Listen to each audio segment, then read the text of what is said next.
State of Kansas versus Isaiah Curvin, 24 TR 17. Would counsel state their appearances, please? I'm here, Your Honor. May it please the court, the state appears by Jill Gillette, County Attorney. And you're Isaiah Curvin, correct? Correct. Yes, I'm here. Thank you. All right, Mr. Curvin, there was an earlier date where you failed to appear. A warrant was issued. You were picked up on that. You posted bond. The court order was for you to appear at the sheriff's office, which you've done. So we'll move on. Today was set for a pretrial. At an earlier hearing, you had pled not guilty, or plea of not guilty had been entered on your behalf. I have reviewed the file. There was a document entitled Notice of Special Appearance by Affidavit. Mr. Curvin, did you file that? Yes, sir. All right. I have reviewed that. Ms. Gillette, do you wish to make a comment on it before I rule? I do not, Your Honor. Very well. Mr. Curvin, is there any brief statement that you want to make in support of your motion? Oh, well, I want to ask a couple of questions before we get on to anything. You can start. Okay. Yes, I want to know what I'm going to be tried, jurisdiction I'm going to be tried under. Is it going to be civil or is it criminal? I think we went through this before, and you're charged in the state of Kansas, and this is the Elk County District Court. Okay. So you are charged with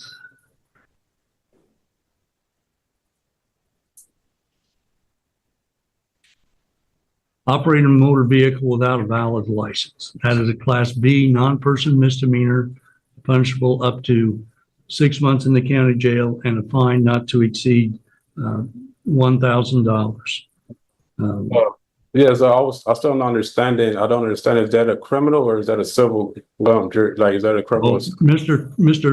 Curvin, I've seen these motions before. I think you well understand where you're charged and what you're charged with. So let's not fool each other here or play games, please. No, I'm not playing any games. This so I can properly defend myself because criminal and the civil, there are two different ways of doing things. In order to properly defend myself, I'll have to know which one am I going to be tried against. You are charged in a traffic matter that is treated as a criminal. You would have the right, all the same rights that I mentioned earlier when I went through the rights. You would have the right to a trial by jury or court if you make the timely and appropriate motion in writing for the jury. Otherwise, it would be a bench trial. The duty would be on the state to prove you guilty beyond a reasonable doubt. Okay. And you said it would be a criminal matter, you said? I mentioned that already, how it's treated. It's a traffic case. Okay, that's what I was asking, just to verify. So if it's criminal, if it's under the criminal, then it has the court grants this under Article 6 to jurisdiction under the criminal matter, which is all right. Okay, Mr. Curvin, I have read through your motion. I disagree with your assertions of the law. Your motion is denied. We will set this matter for trial. Are you going to be representing yourself, or are you going to hire an attorney? Well, before I go to trial, I have to know what's some questions I really have to have answered before I can enter anything, so I can properly defend myself. I've answered the questions that are appropriate. Now, your motion and the things that you have in there, again, they're not accurate statements of law in regards to these type of proceedings. Your motion is denied. So we're going to set this matter for trial. Okay. I need to know if you are going to be represented yourself, or are you going to be hiring an attorney? Can I ask what is the reason for my motion to be denied? I've already ruled on it. It's not applicable law to this case. So, and your assertions of what the law is are inaccurate to a large degree. So Yeah, I'm not that's all. going to go through line by line to do that. No, I'm just trying to see, to understand which ones you're referring to, so I can understand what was wrong, so I can know, which one you're stating that's inaccurate, so I can have an understanding. All right. So my question is, are you going to represent yourself or are you going to hire an attorney? Well, before we get to that, I have to know how to defend myself. All right. We're going through this cycle here, and I'm not going to play the game. No, I'm not. Sir, be quiet. Hmm. You're here for a pretrial where you're not being responsive to my questions. If you want to have an attorney, you have the right to have an attorney. If you wish to be represented by counsel and if there's any risk to jail, typically there are times where there is a jail sentence that gets attached to this charge. You can apply to the court. If you meet the criteria, I'd appoint an attorney to represent you. Like I told the gentleman before you, that doesn't mean that you're going to be free.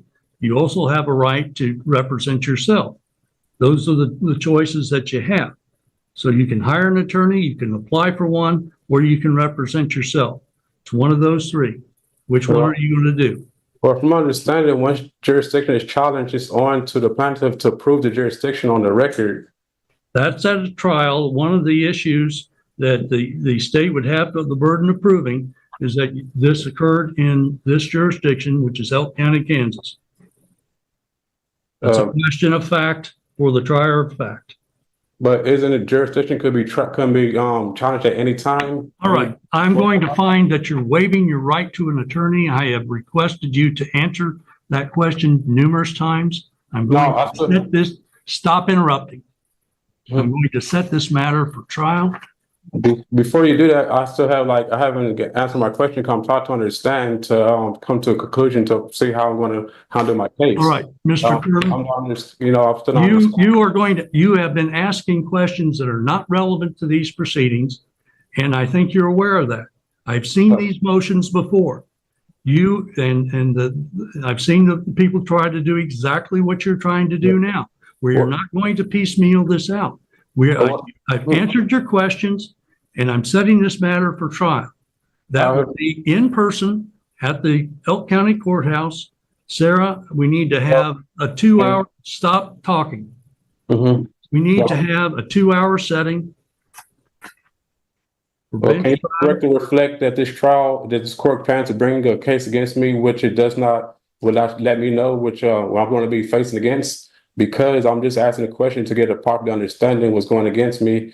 Because I'm not understanding the jurisdiction of this, which jurisdiction I'm going to be tried under. That's all I'm asking, just to get some type of clarification. That's it. I'm not playing any games.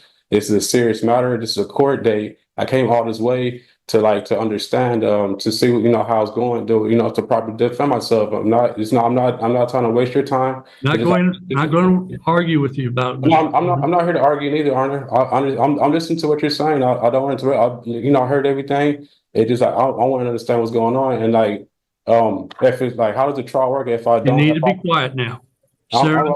I have one question. Sarah, no, Mr. Kervin, I told you need to be quiet now. Sarah, do you have a date for trial, please? I have a question. If I don't want to do a trial, what's the other option? Okay, Mr. Kervin, I'm waiting for the clerk to give us a court date, please. Yeah, that's nothing further. I'm asking. You need to, because Mr. Kervin, if I have to tell you one more time, you need to be quiet. I'm going to find you in contempt. Yes, Judge. We can do the morning of October 28th at 10 a.m. October 28th at 10? Yes, sir. Okay, our trial will be October the 28th at 10 a.m. That will be at the Elk County Elk County Courthouse. Mr. Kervin, as I've explained to you, you have the right to be represented by an attorney. That is, if you wish to ask them questions, obviously that's appropriate to do.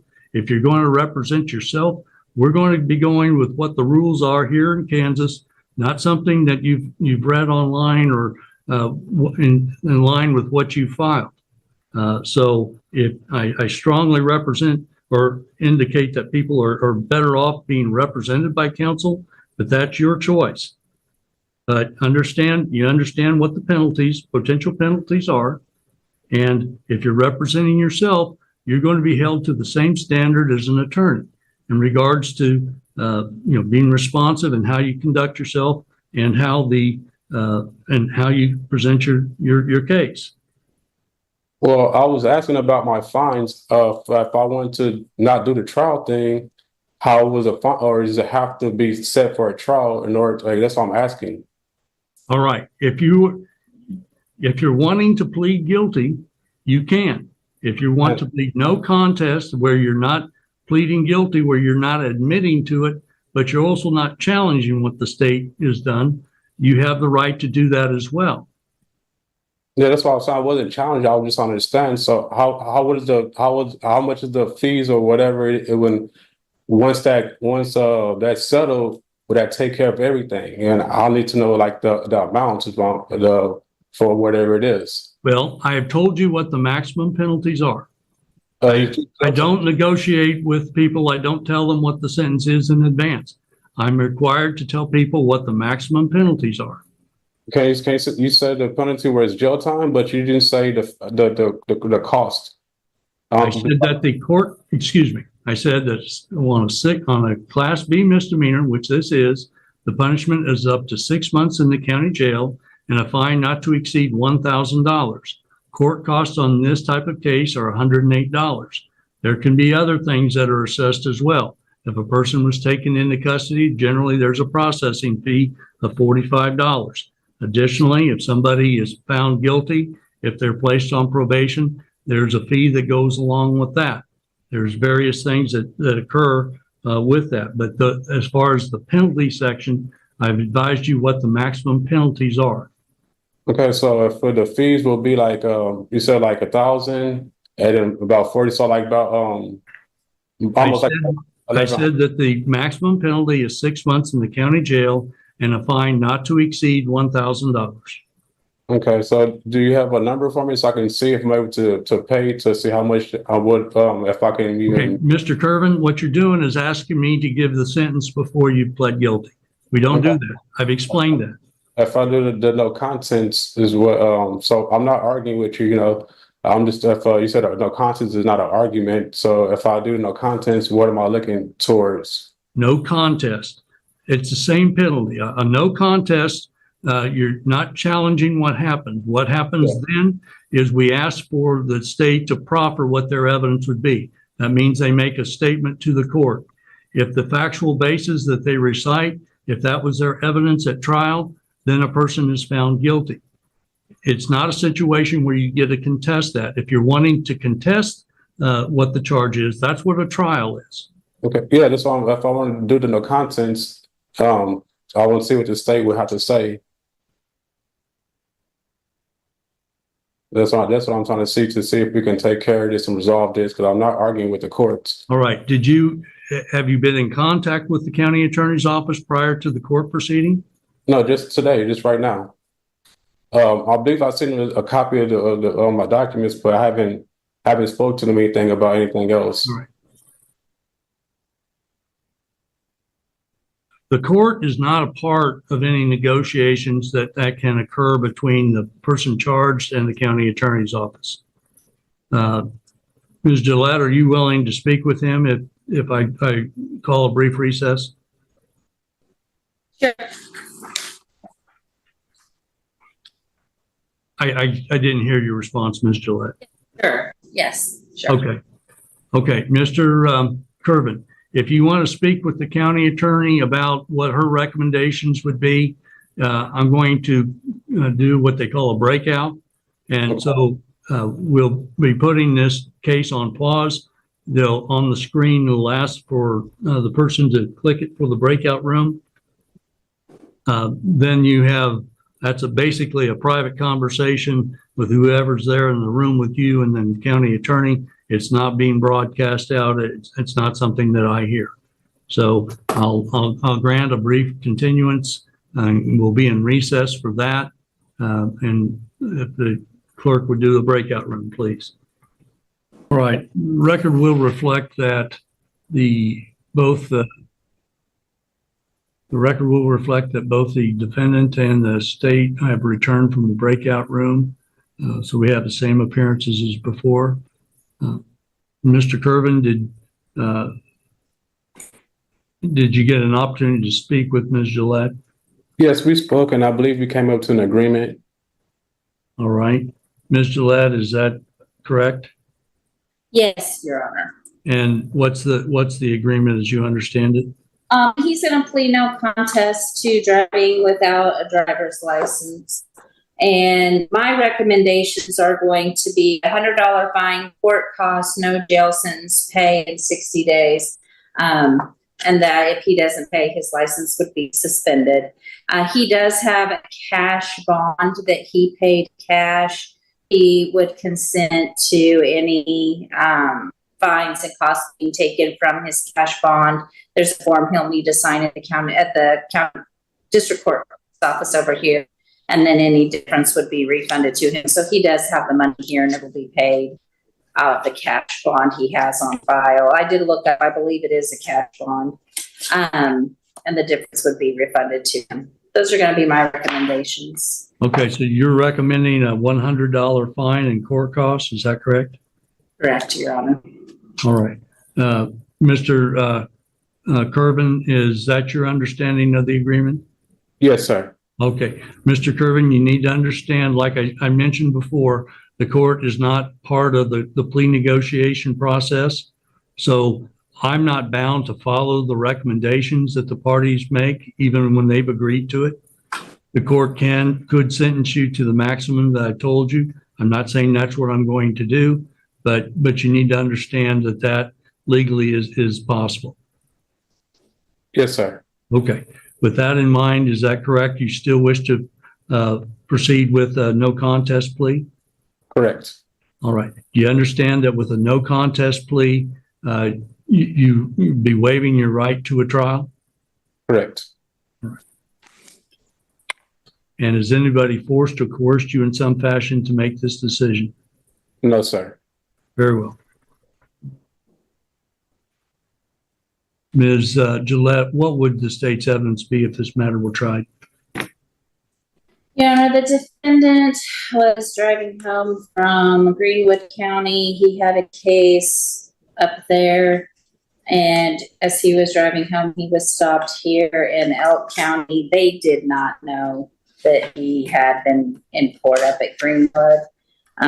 He was stopped by Deputy Mike Nelson on February 6, 24 at 3:30 p.m. on Highway 160 and 99 Junction. He was driving a 2007 BMW with a Texas plate. He had no driver's license. I don't know if he just hasn't renewed it and it's expired. Oh yeah, I do. It was expired. And he has not renewed his license. So his license is considered expired. So he had no DL. We've charged him under 8-235. All right. I do find that there has been a factual basis that support the charge. And I do find the defendant guilty on his no contest plea. We'll proceed at this time to sentencing. Does the state have any additional statements that you wish to make? No, Judge, just the fine, court costs, and apply his bond and refund the difference. All right. Mr. Kervin, are there any statements you'd like to make before I pronounce sentence? No, sir. Okay, Mr. Kervin, do you have your driver's license now? It's just an occupational license that I used to go back and forth from work, but not an actual license. It's just like kind of like a work permit type of thing. And I'm not driving. I came here with my family member to bring me here to come to this court. Okay. I'm not familiar with, is it Coolidge, Texas that you live? Yeah, I'm in San Antonio now, but that's where I was staying at before. Okay. At the time. All right. Texas requires a driver's license. And Kansas and Texas are a lot like each other in the sense that most people to get to and from work and so forth need to be able to drive. I strongly encourage you to get a proper driver's license. I'm going to pronounce sentence now. I'm going to impose a $100 fine, and I'm going to assess court costs in the amount of $108, which is the statutory amount. I've considered giving you a jail sentence. I'm declining to do so. So there's not a jail sentence imposed. However, I am going to require that this be paid.